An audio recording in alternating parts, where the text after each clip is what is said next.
बिस्मिल्लाहिर्रहमानिर्रहीम। अस्सलाम वालेकुम नाज़रीन, प्रोग्राम सिटी एट 10 में मैं हूँ आपकी मेज़बान अना यूसुफ। उम्मीद है सब लोग ठीक ठाक होंगे और दुआ भी यही है कि अल्लाह ताला सबको सेहत वाली तंदुरुस्ती वाली ज़िंदगी दे। अपनी सेहत का ख़ास ख्याल रखे। जान है तो जहान है। हम ज़िंदगी में बहुत सारे मामलात में फंसे रहते हैं, काम करते रहते हैं और अपने लिए टाइम नहीं निकालते। अपने लिए टाइम ज़रूर निकालें, अपने खाने पीने का ख़ास ख्याल रखें, वॉक एक्सरसाइज करें। आप सही होंगे तो सब कुछ सही रहेगा। अच्छा जी, प्रोग्राम के आगाज़ की तरफ चलेंगे। खबरों के बाद हमने जी आपकी बर्थडे विश करनी है इंशाल्लाह 11 बजे और इसके साथ साथ हमारे मेहमान भी हमें ज्वाइन करेंगे। सबसे पहले आज की खबरें। पहली खबर क्या है? इमरजेंसी में मुफ्त अद्वियात की फराहमी का प्लान तलब। 1 मई से अद्वियात की होम डिलीवरी पर तबादला ख्याल।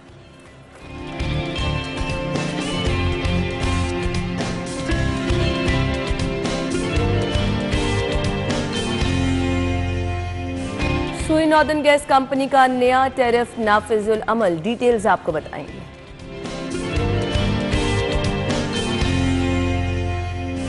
मोहसिन नकवी के इकदामात रंग लाने लगे। बंद रोड 2 तकमील के करीब। वॉल्टन रोड पर भी काम तेजी से जारी है। और इसके बाद क्या होने जा रहा है जी? पंजाब पुलिस अब हर रेड की वीडियो बनाएगी।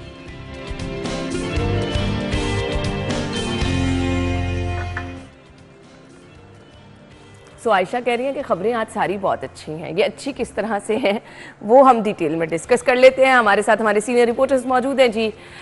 शाहिद सिप्रा साहब, आमिर रजा खान साहब, अस्सलाम वालेकुम। वालेकुम अस्सलाम। Thank you so much. पहली खबर, 1 मई से अद्वियात की होम डिलीवरी पर तबादला ख्याल होगा। शाहिद सिप्रा साहब। बिस्मिल्लाहिर्रहमानिर्रहीम।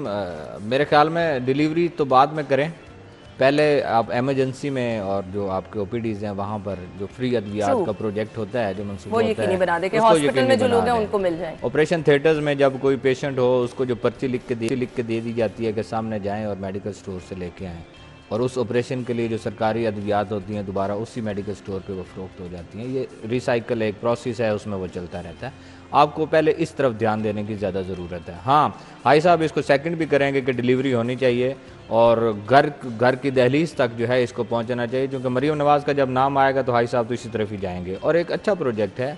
वैसे भी अवामी फलाह की हम बात करें तो उसमें भी मेडिसिन अगर घर तक पहुंच जाएंगी तो बहुत अच्छी बात है, लेकिन इसका डाटा कौन कलेक्ट करेगा?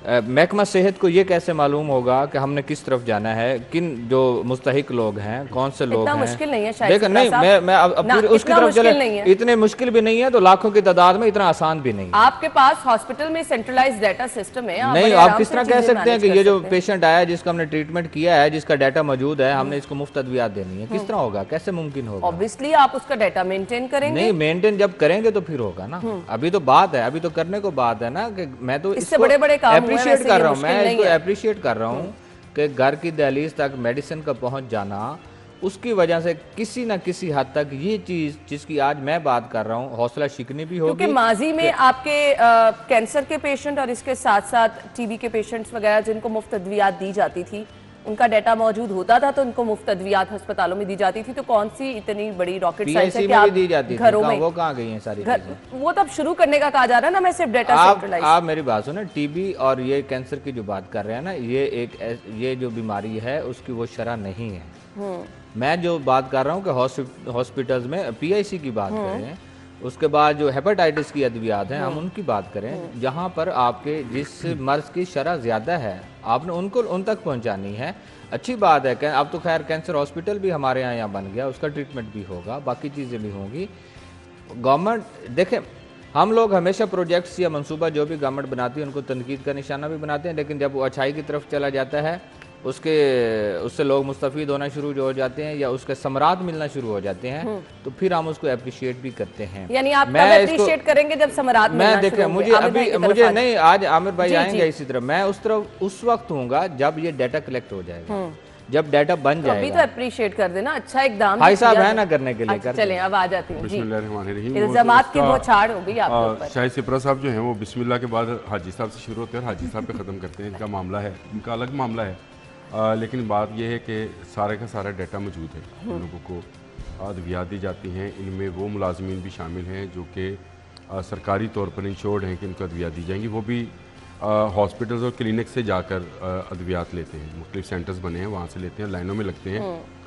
उसमें सिर्फ कैंसर और उसके पेशेंट नहीं हैं टीबी के, इसमें हार्ट के पेशेंट भी Hepatitis शामिल के हैं, patient हैं। शुगर के पेशेंट भी शामिल हैं और कुछ की रेगुलर अद्वियात, कुछ ऐसी बीमारियां हैं जैसे ब्लड प्रेशर भी है, उनकी अद्वियात भी शामिल होती हैं। तो वो जाते हैं, महीने में एक दिन निकालते हैं और वो डिस्पेंसरीज मुख्तस हैं, वहाँ पे इन सब को घर में मिल जाएगा। डाटा मौजूद है, डाटे का कोई प्रॉब्लम नहीं है। मैं अमी हॉस्पिटल में करा के आया तो मेरा सारे का सारा डाटा, मेरा शनाख्ती कार्ड, मेरा घर का एड्रेस, मेरा फ़ोन नंबर सब उनके पास मौजूद है। अगर वो करना चाहें सिपरा साहब तो कर सकते हैं। और मरियम जिस तरह से काम करना शुरू हुई हैं, ये ठीक है कि वो खतून पहली हॉस्पिटल दफ़ा के दौरे भी कर ली हैं। वो पहली दफ़ा आई है, प्रेस तो नहीं हो गई निगरान पहली वज़ीर दफ़ा आला है। से, क्योंकि हमने देखा है अस्पतालों में भी देखिए, पहुंचना उनके- शुरू हो गई हैं, थानों में भी उनके- पहुंचना शुरू हो गई उनके हैं। चाचू भी इसी स्पीड तरह पकड़ने के, की कोशिश कर उनके रही हैं। चाचू भी इसी तरह की स्पीड पे थे। हाँ। और उसके बाद मौसम स्पीड ने तो इसको हाँ, जेट मैंने कहा वो स्पीड बना स्पीड दिया। पकड़ने की कोशिश कर मैंने रही हैं। आपसे कहा था कि रास्ता मौजूद है, इस पे चलना है।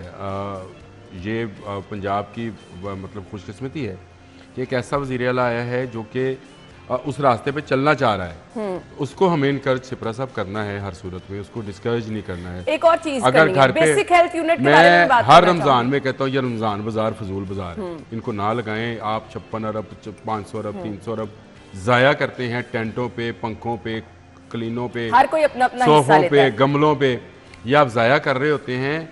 इसके बजाय आप घर पे जाए, घर के करीब दुकानों पे आप सब्सिडी। अच्छा आमिर भाई, मैं खबर की तरफ आना चाहूंगी। बेसिक हेल्थ यूनिट पर लोगों का एतमाद नहीं है, अगर ये बहाल हो बेसिक भी हेल्थ जाते यूनिट हैं। पे, बेसिक हेल्थ यूनिट पे इसलिए एतमाद नहीं है बेटा कि वो हम लोगों ने उस पर काम किया ही नहीं है। किसी गवर्नमेंट ने आज तक इनका सोचा नहीं है। मुझे ये बताएं, छोटी सी चीज़ है, जो भी सोसाइटी बनती है एलडी उस वक्त तक उसको अप्रूव नहीं करती जब तक आप उसमें डिस्पेंसरी ना रखें। कितनी सोसाइटीज़ हैं जिनके अंदर ये डिस्पेंसरीज मौजूद हैं, जिनके अंदर डॉक्टर 24 घंटे मौजूद होना चाहिए, पैरामेडिक स्टाफ होना चाहिए, जिसके अंदर एक फिजियोथेरापिस्ट होना चाहिए। क्या आपने कभी किसी ने पलट कर ये पूछा सोसाइटी से कि भाई तुमने ये क्यों नहीं बनाया था? और जो गवर्नमेंट ने बनाई वहाँ पर डॉक्टर मौजूद नहीं होता है। इसको इंश्योर कराना, देखें अगर ख्वाजा इमरान नज़ीर जैसा मैं समझता हूँ कि तेज़ और तरार आदमी जो है दोबारा हेल्थ मिनिस्टर बनाया जाता है। अभी तो मुझे पता नहीं बनाए जाते हैं कि नहीं बनाए जाते। ख्वाजा सलमान रफ़ीक है जो इससे पहले भी हेल्थ मिनिस्टर हैं। तो मेरा ख्याल है कि इन जैसे लोगों के होते हैं, ये जवान भी हैं, अभी काम करने की हिम्मत भी है और ये कर सकते हैं। तो अगर एक अकेला मोहसिन नकवी इतने हॉस्पिटल में 114 प्रोजेक्ट हॉस्पिटल्स के वो शुरू कर सकता है और उसको मुकम्मल करा सकता है, तो इनके पास तो 5 साल हैं, 2 वज़ीर हैं। वज़ीर आला खुद बहुत एक्टिव इस वक्त तक नज़र आ रही हैं। अल्लाह करे ये एक्टिव ही रहें अगले 5 साल के लिए। तो ये बेसिक हेल्थ यूनिट्स जो हैं, ये DHQ THQs जो हैं, यहाँ पर भी अद्वियात लोगों को मिले। और जो घरों वाला सिलसिला है, जितना आप रोड्स पे और अदारों पे रश कम करते चले जाएंगे। पहली स्पीच के अंदर मोहतरमा ने ये कहा कि हम 23 महकमे ऐसे हैं जिनकी सर्विसेज जो हैं आपकी घर की दहलीज तक पहुँचाएंगे। आपको एक सर्टिफिकेट लेना होता है सिपरा साहब, हम थानों में लाइनों में लगे होते हैं। हम कई जगहों पे आप ऑनलाइन कर दें इनको, कागज़ की बचत, सफ़र की बचत, पेट्रोल की बचत, किस चीज़ की बचत नहीं होगी उससे। ऐसे ही है। हेल्थ कार्ड की पे मैं बात करना चाहूंगी, जल्द फंक्शनल किया जाएगा, उसको आसान भी बनाना चाहिए मेरे ख्याल से। देखें, ये लास्ट टाइम भी इस पे बात हुई थी कि हेल्थ कार्ड को एक्टिव करें, तस्वीर जिसकी मर्ज़ी हो, लेकिन उसके अंदर क्या सहूलतें हैं हमने तो उस पर जाना है। तो फंक्शनल हो जाए तो लोगों को बहुत सारा फ़ायदा भी होगा। लेकिन उसकी वजह से आपको याद होगा निगरान सेटअप में एक ऐसा स्कैंडल आया था इसी कार्ड्स की बुनियाद पर कि आपके प्राइवेट हॉस्पिटल्स में जिस तरह उस पर काम किया गया और अरबों रुपए की रिकवरीज करने की कोशिश की गई। तो मेरे ख्याल में महकमा सेहत को भी एक्टिव रहने की ज़रूरत है। वो स्कैंडल बता भी दें सिपरा साहब, वो स्कैंडल ये था कि दिल के वॉल जो स्टंट्स बदले, जिनको स्टंट बोलते जाता है, म्यारी थे। लेकिन वही प्राइवेट हॉस्पिटल्स उस पर 5 लाख रुपए चार्ज करते थे, जिसकी टोटल कीमत 23,000 रुपये थी। ऐसे ही है। उसका ये उस कार्ड के ऊपर वो कहते थे प्राइवेट से कराएं तो आप 5 लाख रुपए चार्ज, गवर्नमेंट यानी 5 लाख रुपए देगी। अगर वो खुद से जाके कहीं करवा लेगा तो 23,000 24,000 रुपये की। बिल्कुल। अब देखना, मैं उसी तरफ आ रहा था कि अब मैं अगर गवर्नमेंट ऑफ पंजाब उसको कर देती है, एक्टिव कर देती है और तमाम सहूलतें उसमें दे भी देती है, तो फिर जिस तरह आई साहब जिक्र कर रहे हैं कि महकमा सेहत को एक्टिव रहने की ज़रूरत है ना, ये सारा डाटा तो महकमा सेहत के ही टेबल से आगे जाना है। आपकी गवर्नमेंट ऑफ पंजाब अगर पैसा दे रही है या वो कहती है कि इस कार्ड्स की मदद से लोगों की इलाज मुआवजे की सहूलत मिले, या जिस तरह ये बात कर रहे हैं कि दिल के जो मरीज़ हैं उनका ठीक होना या जो भी उनका इलाज हो उस पर जाना, तो ये लाखों रुपए की बात है। तो इस पर महकमा सेहत एक्टिव रहेगा तो माफिया भी काबू होगा। लेकिन होता ये है कि हमारे यहाँ अलमिया ये है माजरत के साथ कि डिपार्टमेंट्स और माफिया मिल जाते हैं, और जब ये मिली भगत होती है तो अल्टीमेटली नुकसान किसका होता है? आवाम का होता है। हुकूमत चाह रही होती है को फ़ायदा दिया जाए, माफिया उसमें से अपना फ़ायदा ढूंढता है, और बराह रास्त जो आपका जो भी मुतलका डिपार्टमेंट होता है उसका कुछ ना कुछ उसमें हिस्सा होता है, और सफ़र कौन करता है? आपका जो मरीज़ है जिसके लिए वो सारा कुछ किया गया। इसलिए इस प्रैक्टिस का जो निगरान सेटअप में हमने देखा कि फॉलो अप करना किसी भी काम का, अगर आप उसकी मुसलसल फॉलो अप कर रहे हैं, मुसलसल उसकी मॉनिटरिंग कर रहे हैं, फिर तो बहुत अच्छा इकदाम है। देखें 3-4 चीज़ें हैं, अब उसमें एडिशन कुछ ज़्यादा हो गया, अब गैस का भी एडिशन हो गया। पहले हम लोग जब बात करते थे कि हुकूमत से जो आपकी अशिया ज़रूरी होती थी, बिजली के बिल होते थे, उसके साथ सेहत की सहूलतें और उसके साथ तालीम की हम बात करते थे। गैस का हम तस्करा सिर्फ 2-3 महीने करते थे जब उसका प्रेशर डाउन होता था या किल्लत होती थी, अब उसमें गैस के बिल भी शामिल हैं। गैस पे आते हैं, लेकिन नहीं थोड़ी देर मैं मिसाल दे रहा हूँ, आपने आना ही आना है उस पर, और आपसे ही हमने लेनी भी रहनुमाई भी लेनी है। मिसाल क्यों दे लेकिन निगरान हुकूमत डैशबोर्ड बना गई है हॉस्पिटल्स का, जहां पर पता होएगा। आपने हॉस्पिटल की बात की थी सिपरा साहब, सॉरी आपकी बात काट रहा हूँ। हॉस्पिटल्स में डैशबोर्ड्स बन गए जहाँ पे पता होएगा कौन सी मेडिसिन इस वक्त शॉर्ट है। हाँ। और खुदारा ये जो मेडिसिन शॉर्ट्स हैं, ये आप सही कहते हैं कि लिख के दे देते हैं कि जी ये चीज़ें कम है, भैया आप बाहर से लाएं। मेरा ऑपरेशन था तो उन्होंने एक ब्लेड सा पता नहीं क्या 2-3 चीज़ें लिख के दे दी भाई को, वो चला गया, लेने चला गया, लेके आ गया। वो उन्होंने कहा जी ये नंबर गलत है, आप कर दें। बाद में वो दोबारा लेने गया तो डॉक्टर ने कहा आपसे किसने कहा था कि ये लेके आने? उन्होंने कहा आपके स्टाफ ने कहा था। उन्होंने कहा हमने तो मंगवाया ही नहीं, ये तो मौजूद था। अब मुझे ये बताएं, वो जब अंदर चला जाता वो ब्लेड जो भी था, वो जो आई डोंट नो क्या चीज़ थी, जो पुर्जा होएगा, वो वापस किया हमने जाके। चले तो अब वो तो उन्होंने तो मंगवा लिया, मैं भी वही बात कर रहा हूँ, और हॉस्पिटल में मौजूद था। स्टाफ देखे कैसे काम करता है, और डैशबोर्ड बना पड़ा है। इस कार्ड का या ये तमाम चीज़ें करने का फ़ायदा उस वक्त होगा जब आपका महकमा सेहत चाहेगा और जिम्मेदारी का मुजाहरा करेगा। गवर्नमेंट पैसे भी दे देगी, गवर्नमेंट सारा कुछ कर देगी, लेकिन जिन लोगों ने इसकी एग्जीक्यूशन करनी है, अगर वो भी इसमें चीजें यानी इसकी प्रॉपर फॉलोअप लेनी है कि जो लोग एग्जीक्यूट कर रहे हैं इस मामले को वो किस तरह से कर रहे हैं, तभी लोगों तक इसके समरात पहुंचेंगे। ब्रेक होगी, ब्रेक के बाद अगली खबर की तरफ आएंगे। Stay with us.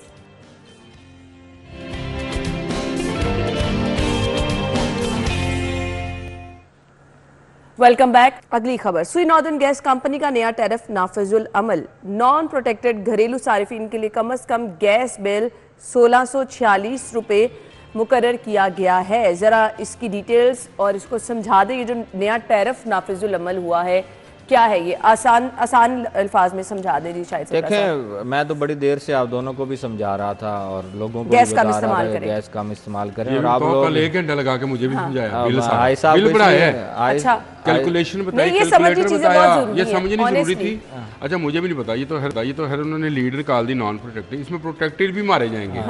ये भी आप जहन में रखें कि प्रोटेक्टेड भी कोई प्रोटेक्टेड नहीं है कि आप हमेशा के लिए प्रोटेक्टेड हो गए। प्रोटेक्टेड भी समझा दे शायद से पहले समझा। मैं आपको बताता हूँ, ये हाई साहब को तो मैंने इसलिए बताया क्योंकि ये सुबह सुबह रोज ही 2-4 बिल मुझे भेज देते थे, तो मैंने कहा ये शाम का इंतजार करेंगे तो चलें कुछ ना कुछ तो बता पाएंगे जो लोग पूछ रहे हैं, और ये उनकी ज़रूरत भी है और बताना भी चाहिए।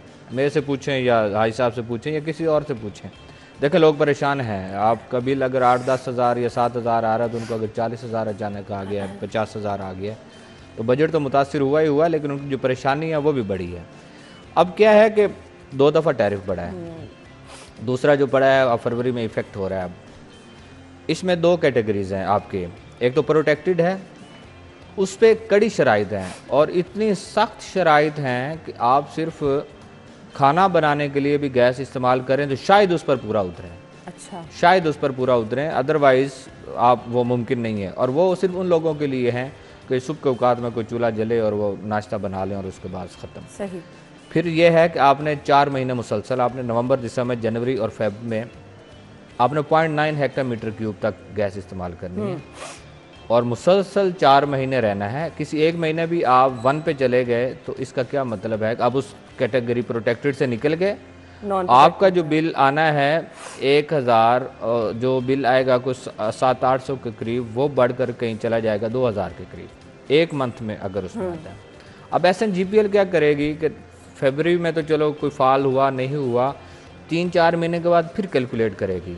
सपोज़ मैं मिसाल देता हूँ, अगर अप्रैल मई में फिर वो देखते हैं कि ये जनाब मार्च अप्रैल में तो ठीक चल रहा है, इनका फिर नीचे आ गए हैं, प्रोटेक्टेड कैटेगरी में है, लेकिन मई में जाकर अगर फिर उनका अगर 1 हो जाता है तो फिर उसकी औसत निकालेंगे 4 महीने। ठीक है।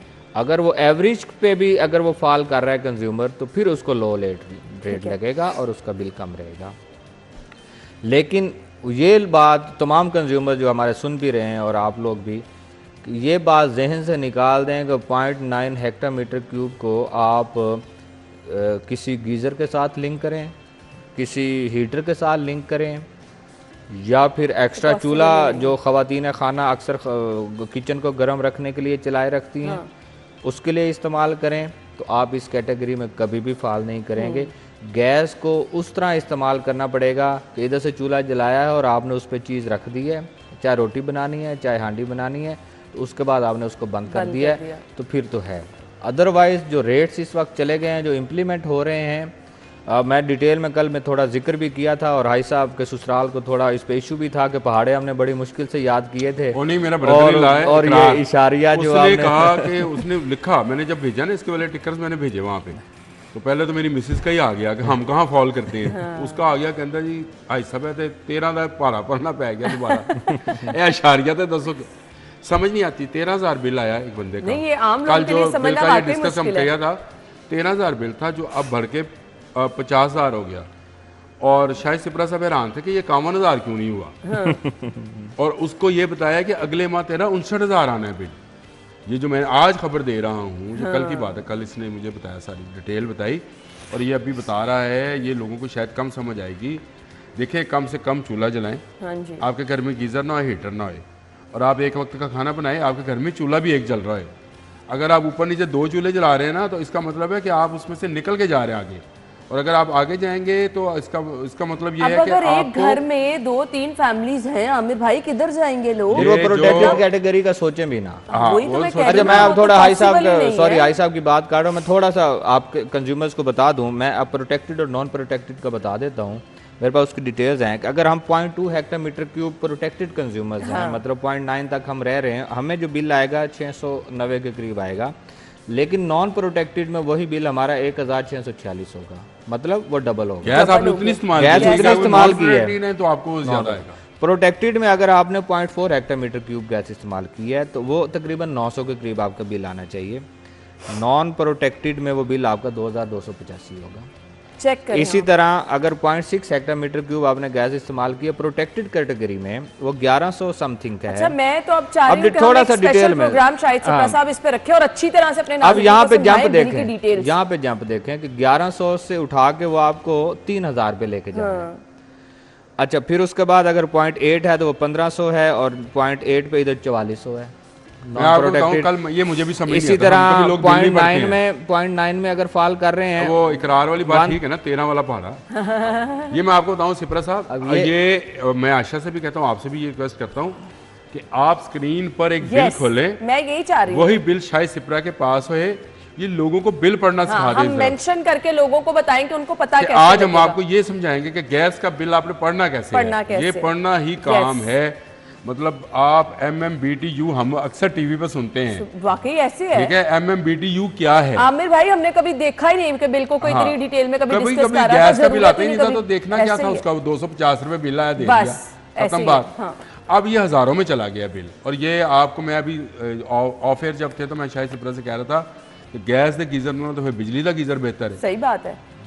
अब हम बिजली को रोते थे, गैस को भी रोते। मैं कल जिक्र कर रहा था, मैं कहा ये जो स्लैब्स इन्होंने बनाई हैं आपकी वफाकी हुकूमत ने, मेरी भी है खैर, ठीक है, आपका कह रहा हूँ, उन्होंने जो हाईएस्ट स्लैब बनाई है वो 4200 की बनाई है, कि शायद 4400 की है या 4200 की। और आपकी LNG जो हम इंपोर्ट कर रहे हैं वो पर MMBTU हम कभी 3700 पे कर रहे हैं, कभी 3800 पे, कभी 3900 पे कर रहे हैं डॉलर के हिसाब से। आपकी कुदरती गैस का टैरिफ डोमेस्टिक के लिए हाईएस्ट स्लैब 4200 है। जो महंगे दामों हम इंपोर्ट कर रहे हैं वो सस्ती गैस है, वो कमर्शियल और इंडस्ट्रियल को हम दे रहे हैं। इसका क्या मतलब है कि हमने अपने कुदरती गैस का रेट LNG से भी बढ़ा दिया है। सही। और 4 हेक्टोमीटर क्यूब से जब हम ऊपर जाएंगे तो LNG से भी महंगी हमें ये कुदरती गैस पड़ेगी। सो ये देखिए कि हमारे साथ क्या हो रहा है, कुदरती गैस हमें LNG से महंगी पड़ रही है। खैर ब्रेक ले लेते हैं, ब्रेक के बाद हम गुफ्तगू का सिलसिला आगे बढ़ाएंगे, हमारे साथ रहिएगा।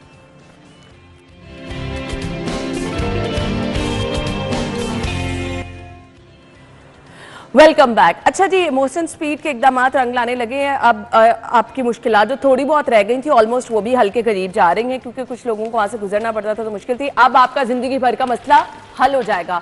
वो जो शदीद ट्रैफिक वाले मसाइल थे उससे जान छूट जाएगी जो वॉल्टन पे लोग सफ़र करते थे। आमिर भाई ये बिल्कुल कल वजाहत भी की है जो नई गवर्नमेंट है उसने कि जी कोई काम जो निगरान हुकूमत ने शुरू किया था वो नहीं रोका जाएगा। जिस तरह से वो मोटरवे तक जाने के लिए जो बंद रोड है वो प्रोटेक्टेड जो रोड बन रही है उसका फेज़ 2 मुकम्मल हो जाएगा, इसी माह में मुकम्मल होना है, मार्च के माह में, और उसके बाद अप्रैल तक जो है ये वॉल्टन वाला जो है ये रोड मुकम्मल हो जाएगा। तो मेरे ख्याल जो काम उन्होंने शुरू किए थे, इनके मरियम बीबी के परनाना के नाम पे डबल अंडरपास बनने जा रहा है, गामा पहलवान, ये इनके परनाना है, इनके परनाना के नाम पे है। वो ज़रूर जो है उसको भी वो शुरू करा दे। शुरू तो कर दिया था मोहसिन नकवी साहब ने, और लेकिन उसके लिए बजट अभी नहीं रखा गया है, बहुत कम बजट रखा गया है, उसको शुरू कराएं। बरकत मार्केट वाला का कि जो और एक मैं से कहूँगा कि एक काम को तो बिल्कुल हाथ ना लगाएं, वो हमारी हिस्ट्री है, उसको हम सेफ रखना चाहते हैं कि 5 वज़ीर आला देख चुका है 1 किलोमीटर का एक टोटा सब्जाजार रोड का। आप गिला कर रहे हैं? ये नहीं गिला नहीं कर रहा, वो 5 वज़ीर आला देख चुका है, 5 वो 5 वज़ीर आला देख चुका है, मुंतखब भी नॉन मुंतखब भी वो देख चुका है वो रोड 1 किलोमीटर का। उसको बिल्कुल अब वो हमारी हेरिटेज है। देखिए सब्जाजार के लोग उसके आदी हो गए, 1 किलोमीटर का वो रोड है, वो नहीं बनना चाहिए। जिसने बुजदार से लेकर आज मरियम तक 5 वज़राए आला देखे हैं, मैं चाहता हूँ अल्लाह करे ये 5 मजीद वज़राए आला देखे, वो 1 किलोमीटर का रोड ना बने, पूरा लाहौर उखड़ के रोड बने। नहीं, शायद मरियम साहिबा आपकी रिक्वेस्ट सुन नहीं वो नहीं सुनेगी, वो सुन नहीं सकती है उसकी वजह उसको कोई वजीर आला नहीं सुन सकता। वो वहाँ पर विजिट भी करें तब भी नहीं सुन सकते। उसकी बहुत बड़ी वजह ये है कि वो सब्जाजार है, वो बाकी रोड्स नहीं है। मैं बस वो मॉडर्न इलाका नहीं है। साहब खाड़क नाला की बात कर रहे हैं? नहीं सर, सब्जाजार की बात कर रहा हूँ मैं। लियाकत चौक से टुवर्ड्स में शामिल हूँ, हर रोज बस आप हैं उसमें। क्यों बस मैं क्यों? आप पूरे सब्जाजार के इलाके से लोग वहाँ से सफर नहीं करते जिन लोगों के वहाँ घर है? तो मैं इसलिए पूछ रहा हूँ, मैं आपकी इस बात से बिल्कुल मैं तो वहाँ सफर ही नहीं करता। शुक्रिया करने का जा रहे हैं, बहुत शुक्रिया नाज़रीन। हम आपको ब्रेक के बाद ज्वाइन करते हैं।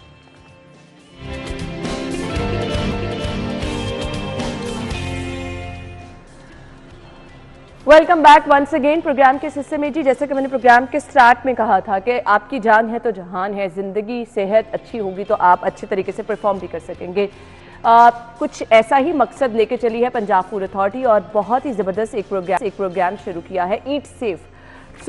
बच्चों के लिए खुसूसी तौर पे ये प्रोग्राम डिज़ाइन किया गया है। अब इसका मकसद क्या है, ये कैंपेन किन मकासद के तहत शुरू की गई है, इस कैंपेन को डिज़ाइन किस तरह से किया गया है और क्या क्या चीज़ें इसमें शामिल होंगी। हमारे आज के मेहमान जिन्होंने हमें ज्वाइन किया है इस टॉपिक पे हम बात करेंगे, डीजी पंजाब फूड अथॉरिटी हैं जी आसिम जावेद साहब। वेलकम करेंगे। अस्सलाम वालेकुम आसिम साहब। वालेकुम अस्सलाम। थैंक यू सो मच, आपके वक्त का बहुत बहुत शुक्रिया। पंजाब फूड अथॉरिटी की कार्रवाइयाँ तो हम देखते रहते हैं, उस तरफ भी आएंगे कि आपके रूटीन के क्या काम चलते हैं, लेकिन ये जो खास तौर पे प्रोग्राम शुरू किया गया है कुछ इसकी डिटेल्स बताइएगा।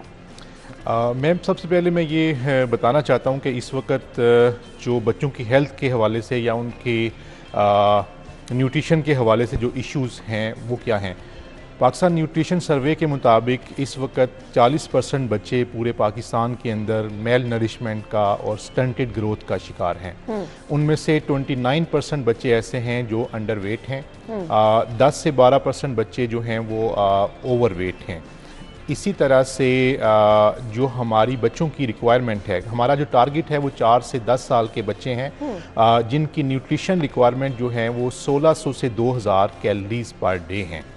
तो इस सारे तनाजुर में हमारे जो फैमिलीज़ हैं, माएँ हैं, उनको नहीं पता स्कूल्स के अंदर कौन सा लंच लेके जाना है, कौन सी बच्चों को अच्छी न्यूट्रिशियस डाइट देनी है, उसके हवाले से नहीं पता। तो इस वजह से हम जो है ये कैंपेन को आगाज़ हमने किया है। हमारा मकसद ये है कि अगर बच्चे तंदुरुस्त व तवा ना होंगे तो हमारा मुस्तकबिल जो है वो शानदार होगा, और ये हम इसको एक मिशन के तौर पे समझते हैं। हम ये समझते हैं कि हमारी ऑफिशियल से ज़्यादा ये एक सोशल रिस्पॉन्सिबिलिटी भी है कि हम बच्चों की सेहत का ख्याल करें। हमारी जो डाइटिंग हैबिट्स में स्पेशली बच्चों से रिलेटेड जो हमारी जो जंक फूड्स हैं, इसी तरह से बच्चे बड़े शौक़ से फिज़ी ड्रिंक्स लेते हैं, ये बच्चों के लिए कितनी नुकसानदेह हैं, इस सारी कैंपेन का मकसद ही इन सारे मामलात को एड्रेस करना है। और जहाँ तक इस कैंपेन के सेलिएंट फीचर्स हैं, इंशाल्लाह कल हम इसको पूरे पंजाब में लॉन्च कर रहे हैं। लाहौर में secretary school education, secretary special education के साथ हम लोग खुद उनके इदारों में मौजूद होंगे, और प्राइवेट स्कूल्स पूरे पंजाब में, और इसी तरह से पब्लिक स्कूल पूरे पंजाब में, और स्पेशल एजुकेशन के इंस्टीट्यूट्स पूरे पंजाब में कल एक ही टाइम पे हम इसको इंशाल्लाह लॉन्च करेंगे। और इसके अलावा ये है कि हमने सेक्रेटरी स्कूल एजुकेशन से ये रिक्वेस्ट किया कि पूरे महीने में एक दिन जो है वो न्यूट्रिशन डे के हवाले से पूरे अब इस कैंपेन के दौरान किया जाएगा? क्या बच्चों को हेल्दी डाइट का तरीक़ेकार बताया जाएगा? क्या वो चीज़ें बताई जाएंगी जो न्यूट्रिशन से भरपूर है? पेरेंट्स को गाइड किया जाएगा? प्लान क्या है इसमें मैम? प्लान इस तरह से है कि हम जो न्यूट्रिशन के हवाले से लिटरेचर है वो तमाम स्कूलों को प्रोवाइड करेंगे, ताकि वो जो पेरेंट टीचर मीटिंग्स होती हैं उनमें पेरेंट्स के साथ उसको डिस्कस करें। नंबर 2, पूरे महीने में एक दिन जो है वो न्यूट्रिशन डे के हवाले से मनाया जाएगा, जिसके अंदर न्यूट्रिशन के हवाले से ही बच्चों को गाइड किया जाएगा। नंबर 3, इसके अंदर जो अवेयरनेस रिलेटेड मटीरियल है वो बच्चों के क्लासरूम्स के अंदर अवेज़ा किया जाएगा, वो सारा हमने डिज़ाइन कर दिया है। नंबर 4, इसके अंदर जो मदर्स हैं उन्होंने बच्चों को कौन कौन सी डाइट्स देनी है उसके हवाले से भी हमने वो लिटरेचर उनके साथ जो है वो स्कूल एडमिनिस्ट्रेशन के साथ शेयर कर दिया है। तो ये 4 मेजर फीचर्स हैं। 5वीं इसके अंदर ये है कि हम बच्चों के जो स्पीच हैं और इसी तरह से स्कूल लेवल पे उनके पेंटिंग कॉम्पिटिशन्स इस टॉपिक के तहत करवाएंगे कि बच्चों को पता हो कि न्यूट्रिशन की अहमियत क्या है। और नंबर 6, इसके अंदर हम इंशाल्लाह बड़ी जल्दी एक कार्टून सीरीज़ बच्चों के लिए लेके आ रहे हैं कि जो कि एक तरह से हमने कैरेक्टर्स भी उसके प्लान कर लिए हुए हैं कि एक ऐसा कैरेक्टर होगा जो कि हेल्दी होगा, वो चैम्पियन होगा, और वो बच्चों को वो चैम्पियंस की एक टीम बनाएगा कि ऐसे बच्चे के जो कि अच्छी डाइट ले रहे हैं, स्पोर्ट्स में अच्छे हैं, अच्छा परफॉर्म कर रहे हैं, उनको वो प्रमोट करेगा, वो अपनी टीम बना के जो है ना वो बच्चों के अंदर इस तरह की एक्टिविटी को प्रमोट करेगा। तो ये सारा हमने कॉम्प्रिहेंसिव प्रोग्राम डिज़ाइन किया हुआ है। इसका बेसिक जो मकसद है वो यही है कि हम बच्चों को जो उनको 1600 से 2000 के कैलोरीज जो हैं पर डे चाहिए, हम उसको इंश्योर करें। अगर नहीं करेंगे तो बच्चे बिल्कुल जो है वो डल होंगे। अगर वो फिज़िकली डल हैं तो वो मेंटली भी जो है ना वो उनके इश्यूज़ होंगे। इसी तरह से जो स्पेशल चिल्ड्रन हैं उनकी जो न्यूट्रिशनल रिक्वायरमेंट्स होती हैं वो दूसरे बच्चों से थोड़ी सी हट के होती हैं। उसके हवाले से भी हमने अपनी जो डाइट प्लान है उसको डिज़ाइन कर ली है। प्लस इंशाल्लाह हम बड़ी जल्दी जो है वो लेबर डिपार्टमेंट के तकरीबन जो है वो 50 के करीब स्कूल्स हैं, क्योंकि वो ऐसे बच्चे हैं कि जो एक तरह से लेबर क्लास से आ रहे हैं, उनके पास उतने ज़राए वसाइल नहीं होते कि वो अच्छी जो है ना वो मील ले सकें। तो इंशाल्लाह हम उनके लिए एक मील का कॉन्सेप्ट भी हम खुद मिल के 1-2 फिलैंथ्रोपिस्ट हैं उनके साथ मिलके हम उसको डिज़ाइन कर रहे हैं, और हम इंशाल्लाह उन स्कूल्स के अंदर जो लेबर डिपार्टमेंट के अंडर स्कूल्स काम कर रहे हैं उनमें हम दोपहर की मील भी देंगे जो कि हेल्दी होगी और वो बच्चों की इंशाल्लाह ग्रोथ में बहुत अच्छी चीज़ें हैं, आई मस्ट अप्रिशिएट। लेकिन कुछ हम पब्लिक सर्विस मैसेजेस भी ऐसे बना सकते जो हम टाइम टू टाइम शेयर करते रहे, लोगों को बताते रहें कि हेल्दी ग़िज़ा में ये चीज़ें हैं। आपका ब्रेकफास्ट ये होना चाहिए, लंच ये होना चाहिए और डिनर आपका ये होना चाहिए। मैं यहाँ पे ये भी ये चीज़ शामिल करना चाहूँगा कि सीएम साहबा भी न्यूट्रिशन, बच्चों की न्यूट्रिशन के हवाले से उनका हमें हदायत हैं, और हम बिल्कुल यही इस सारी कैंपेन के अंदर यही चीज़ें जो है वो बताने जा रहे हैं कि जस्ट जो लिटरेचर हम प्रोवाइड कर रहे हैं उसके अंदर ये लिखा हुआ है कि जो सॉफ्ट ड्रिंक्स हैं उनके ऊपर हमने क्रॉस किया हुआ है, दूध के ऊपर हमने जो है वो टिक मार्क किया हुआ है। इसी तरह से जंक फूड्स को हमने क्रॉस किया है, और जो एप्पल्स हैं या फ्रूट्स हैं उनको हमने टिक किया हुआ है। तो वो जो मटेरियल क्लासरूम्स के अंदर लगेगा, स्कूल के असेंबली एरियाज़ के अंदर लगेगा, वो बच्चों को एक नज़र में ही बता देगा कि हमने ये चीज़ खानी है, ये नहीं खानी। और जब पेरेंट्स भी और टीचर्स भी उस कैंपेन का हिस्सा होंगे, उन्हें पता होगा कि हमारे बच्चे की न्यूट्रिशनल रिक्वायरमेंट्स क्या हैं, डेली में उसको कितना कैलोरीज चाहिए और किन किन जगहों से वो कैलोरीज लेनी है। तो इंशाल्लाह मुझे बड़ी उम्मीद है कि ये हमारी कैंपेन सक्सेसफुल होगी और इसमें मैं आपका भी शुक्रगुजार हूँ कि आपने मुझे मौका दिया कि इसके हदो हाल में बयान कर सकूँ लोगों के सामने। तो अच्छा, इसमें कुछ हमें ये भी ज़रूर ऐड करना होगा कि हम बच्चों को कुछ फिजिकल एक्टिविटीज़ की तरफ भी लेके जाएं।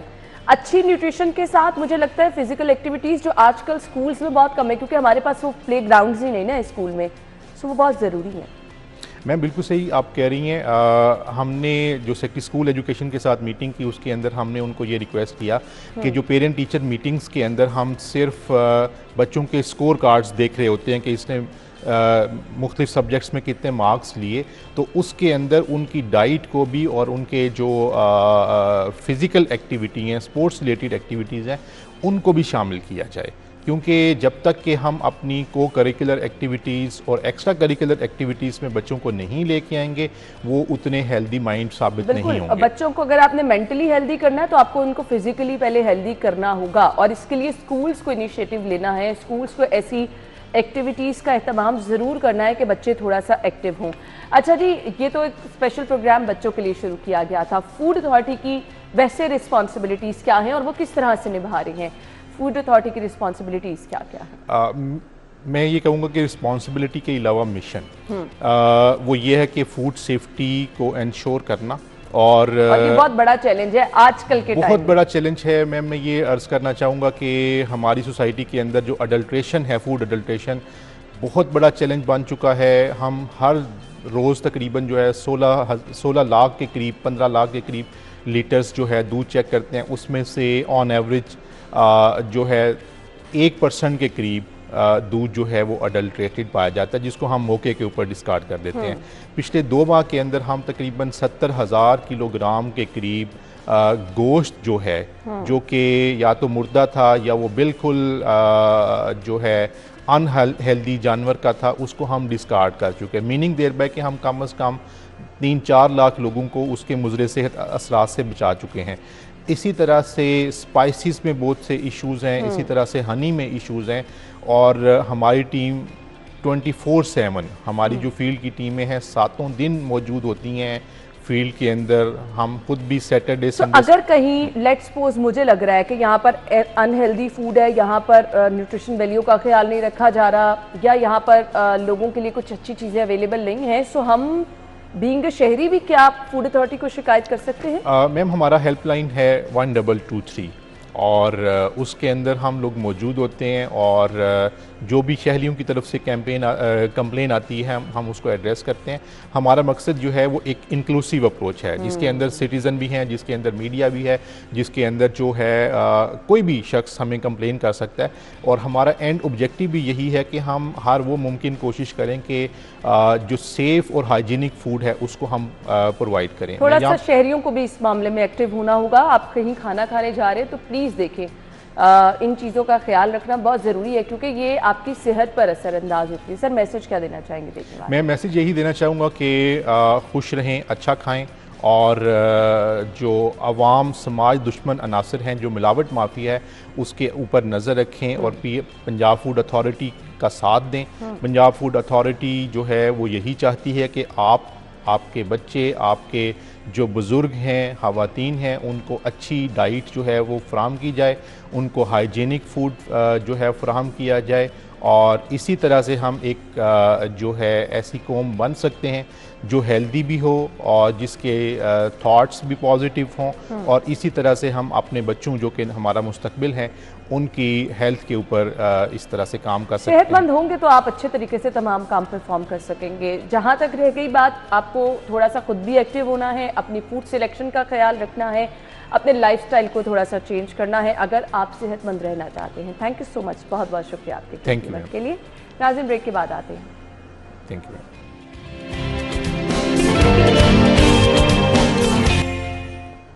Welcome back once again. निगरान हुकूमत की जानिब से लाहौर जू सफारी पार्क में जो काम किया गया और बच्चों की तफरीह के लिए वहाँ पर जानवर मज़ीद जो है वो लाए गए।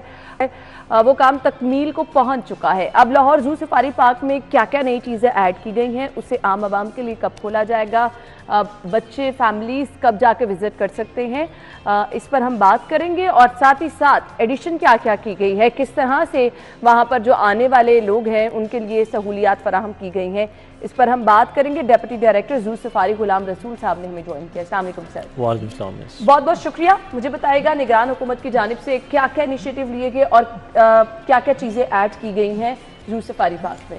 इसमें जी फर्स्ट ऑफ ऑल तो ये है कि एक इसमें पब्लिक अम्यूज़मेंट के लिए 50 एकड़्स का जनरल एरिया जो है वो स्पेसिफाई किया गया है, जिसके अंदर बच्चों की तफरीह के लिए रंग बिरंगे परिंदे देखने के लिए बर्ड एवरी मौजूद है जी।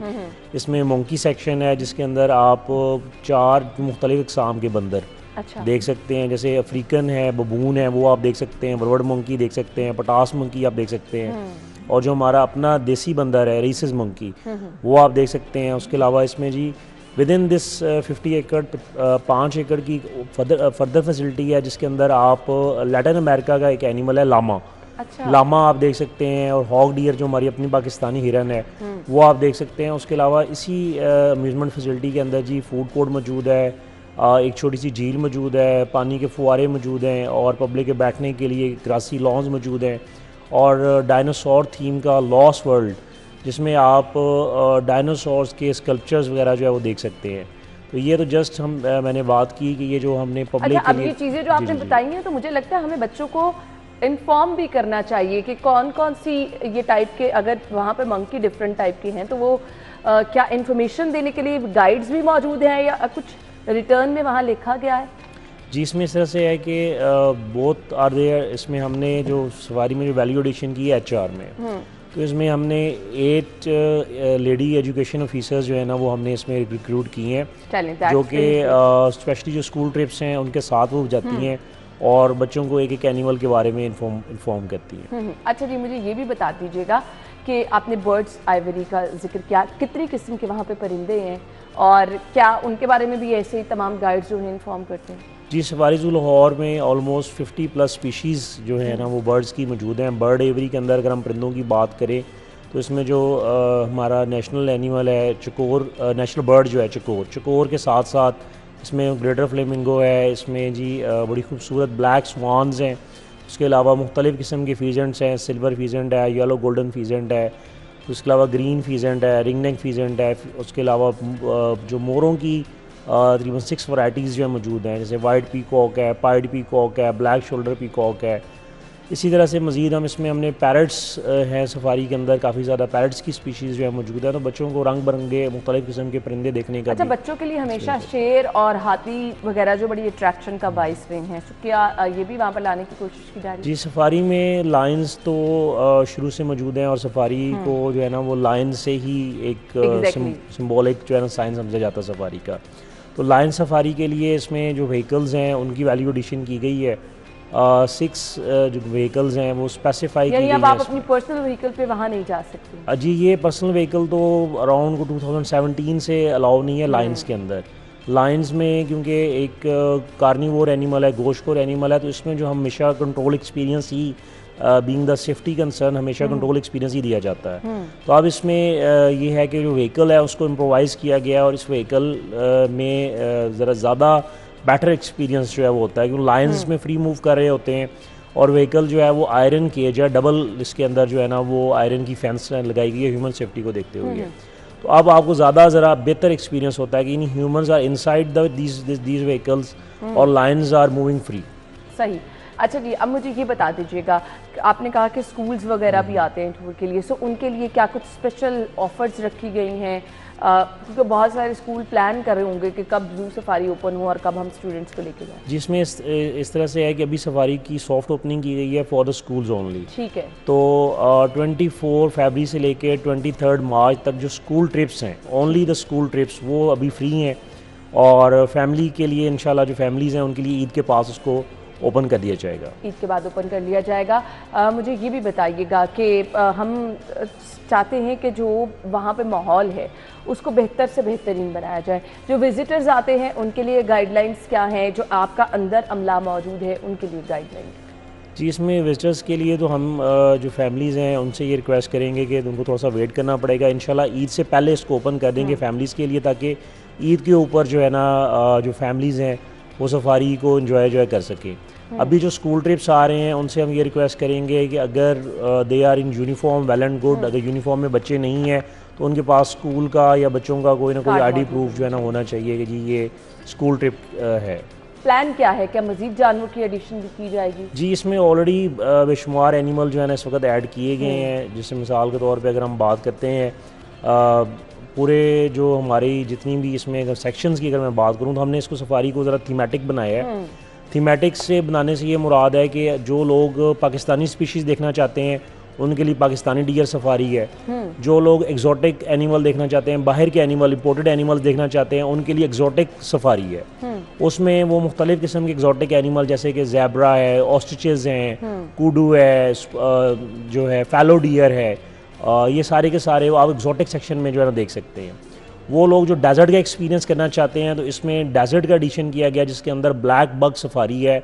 अराउंड 200 ब्लैक बग्स जो हैं वो आप इलेक्ट्रिक व्हीकल के ऊपर अपने बिल्कुल पास से जो है ना विद जस्ट आप 1-2 फीट के डिस्टेंस से आप देख सकते हैं। इसी तरह से जी सफारी में थीमेटिक सॉल्ट रेंज ऐड की गई है, यानी सफारी में आपको सैरा भी मिलेगा, पहाड़ भी मिलेंगे, आपको झील भी मिलेगी आपको, तो ये एक बैठने के लिए ग्रासी लॉन्स भी मिलेंगे, यानी मल्टी डायमेंशनल थीमेटिक जोन्स की एडिशन है। Really great. माहौल को सेफ कैसे बनाया गया, क्योंकि हमने माजी में बहुत सारे नाखुशगवार वाक़यात भी देखे हैं। सो आने वालों को ये भी बताना बहुत ज़रूरी है कि उनके लिए हर तरह की प्रोटेक्शन वहाँ की गई है। इसमें जी इस तरह से है कि जैसे मैंने पहले अर्ज़ की कि लायंस के अंदर काफ़ी अरसे से जो है ना public vehicles are not allowed. तो इसमें जो है 6 सिंगल कैबन व्हीकल्स की एडिशन की गई है जिसमें पब्लिक को एक कंट्रोल एक्सपीरियंस जो है वो दिया जाएगा। इसमें जो है ना जो ड्राइविंग है और जो गाइडेंस वगैरह सारी है वो इदारा करेगा, और पब्लिक जो है वो in the safety of the department जो है लाइन्स का विजिट करेगी। सही। अच्छा जी, टाइमिंग्स भी कोई रखी गई हैं कि किस किस टाइम में आप विजिट कर सकते हैं? जी, अभी जो स्कूल्स के लिए जो टाइमिंग है वो तो सनसेट तक है कि सनसेट के बाद जो है ना वो बच्चों को जो है ना we have to move them out. तो जो अभी स्कूल ट्रिप्स आ रहे हैं उनसे ये गुजारिश है कि वो अर्ली मॉर्निंग आएँ सो दैट कि उनके पास सारा दिन हो एंजॉयमेंट के लिए। इन द लॉन्गर रन इसमें नाइट तक तकरीबन जो है ना 10 PM तक ये ओपन रहेगा। अच्छा, नॉर्मली हम वीकेंड्स पे लोगों का रश देखते हैं, सो उस पर क्या प्लानिंग आपकी होती है? कुछ एक्स्ट्रास पे इंतजाम किए जाते हैं? इसमें ये है कि जी हमारा जो स्टाफ है ये एक लिविंग फैसिलिटी होने की वजह से 24/7 365 डेज़ ईयर जो है फंक्शनल होता है। सही। तो वीकेंड्स के ऊपर हमारा मैक्सिमम स्टाफ होता है। फ्राइडे, सैटरडे, संडे जो है ये हमारा मैक्सिमम स्टाफ की प्रेजेंस होती है। HR जो है हमारा मैक्सिमम डिप्लॉय होता है। यानी आपकी ऑफ किसी भी दिन नहीं है? जी जी जी जी जी जी, 24/7 जी, जो क्योंकि ये पब्लिक फैसिलिटी है, लिविंग फैसिलिटी है। हमारा ऑलरेडी जो एक्सपीरियंस होता है वो ईद पब्लिक हॉलीडेज़ के ऊपर हम मैक्सिमम जो है ना वो रश एक्सपेक्ट कर रहे होते हैं। तो हमारी जो रूटीन से जो सफारी की मैनेजमेंट की जो प्लानिंग है हमारी वीकेंड्स और पब्लिक हॉलीडेज़ की मैक्सिमम ह्यूमन रिसोर्स डिप्लॉयमेंट की होती कुछ है। बुनियादी सहूलियात जिनमें कहा जाता है कि अच्छा साफ़ पानी होना चाहिए, वॉशरूम की साफ़ सुथरी सहूलत होनी चाहिए, आने वाले लोगों के लिए बहुत ज़रूरी होता है। इसके साथ अगर कोई बुज़ुर्ग हैं तो उनके लिए अच्छा बैठने का इंतज़ाम होना चाहिए, कैंटीन्स पर अच्छा माहौल होना चाहिए, साथ साथ प्राइस रीज़नेबल होनी चाहिए। इसको कैसे इंश्योर किया गया है? जी, अगर इसको 1 बाय 1 हम देखें, सबसे पहले तो ये है कि जो एंट्री है फॉर 60+ वो तो हमारी शुरू से फ्री है from the start of the safari. Plus इसमें ये है कि इसमें व्हील चेयर का जो है ना ऑप्शन रखा गया है। जो माजूर अफराद हैं जो व्हील चेयर वगैरह पे आ रहे हैं उनके लिए रैम्प्स बनाए गए हैं ताकि व्हील चेयर की मूवमेंट जो है उसकी एंट्री एग्जिट उसके लिए सारे जो है ना वो जो बनाए गए हैं वॉकवेज बनाए गए हैं वो टफ पेवर के बनाए गए हैं, अच्छे वॉकवेज हैं जिन पे व्हील चेयर जो है वो बड़े आराम से जो है वो जा सकती है। वॉशरूम्स की जो है ना वो एडिशन की गई है, नए वॉशरूम भी बनाए गए हैं, पुराने जो है ना वो रेनोवेट किए गए हैं। तो वॉशरूम्स का नंबर जो है ना वो इंक्रीज़ किया गया है। प्लस इसमें एडिशनल जो स्टाफ है स्वीपर्स वगैरह का वो इसमें जो है ना वो ऐड किया गया है ताकि क्लीनिनेस भी हो और जो नंबर है वो भी जो है ना इसमें इंक्रीज़ हो इसमें। चलें जी, आई मस्ट अप्रिशिएट। और लोग अब इंतज़ार कर रहे हैं कि कब आम पब्लिक के लिए भी इसको खोला जाएगा और लोग विजिट कर सकेंगे। मैसेज क्या देना चाहेंगे देखने वालों को? जी, वाइल्ड लाइफ की क्योंकि फैसिलिटी है तो तमाम जो हमारी पब्लिक है वो आए और अपनी जो स्पीशीज़ हैं उनसे फेमिलियर हो। चलें जी, आप लोगों के लिए ही इसको एक्सटेंशन इसकी की गई है, बहुत ज़बरदस्त जानवर लाए गए हैं। ज़रूर अपने बच्चों के हमरा जाएं और बच्चों को इन्फॉर्मेशन भी दें, हर चीज़ के बारे में बताएं। थैंक यू सो मच, आपके वक्त का शुक्रिया। अपना ख्याल रखिएगा। हमारी और आपकी मुलाकात अब होगी कल सेम टाइम पर, तब तक के लिए इजाज़त दीजिए। अल्लाह हाफिज़।